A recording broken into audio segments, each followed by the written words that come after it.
reason for hosting this salon is really to try to find out whether it's possible for us as a society to get better at discriminating between good journalism and misinformation.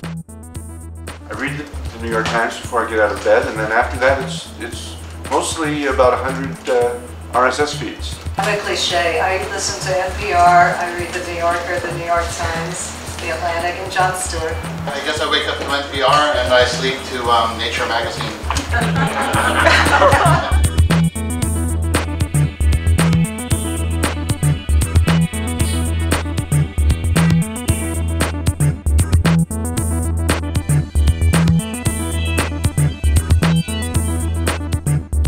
Fairness. Story fair. I can't, but zero. You don't know that it's... You're up on sources and context. Is the story fair? No, I don't think it's fair at all. I think it just says everybody associated with the thing as a disaster. I would give it a 1 in fairness. Yeah. Alright. So are we arguing between a 1 and a 2? He doesn't really name any, give us any evidence in the piece itself. I find will lower his evidence rating to some degree. Alright, context. You didn't know anything about Chad. I don't know anything about Chad. Did you feel reading this you actually got some sort of macro perspective? What do you guys think in terms of balance? Does it, I don't think that's it. I would give it pretty good marks for style. Yeah, I mean, it was playful. It was playful. 4.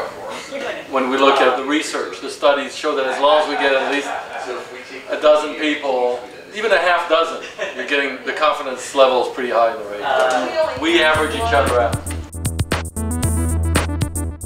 We gave it a relatively low rating. I think it wound up being about a 2.7. Yep. We had a hard time figuring out what the difference was between balance and fairness. We sort of had to talk about that for a while. What I found really interesting was a discussion that ensued and how people it created a lot of kind of checking ourselves. I think one of the things that you raised is really critical is transparency. Obviously, it's an opinion piece, but it's presented to us as news in some ways. The blog news article is almost a different format than a print news article, and so criteria like context, did this story give us the big picture, are less important. How well did the NewsTrust review form guide this review process? I think it did a pretty good job. I mean, it just kind of forced us to confront different things, and in a lot of cases we were pretty close together. In other cases we were almost at opposite ends of the spectrum. I felt that it was a really great tool for educating people on how to read the news, teaching literacy.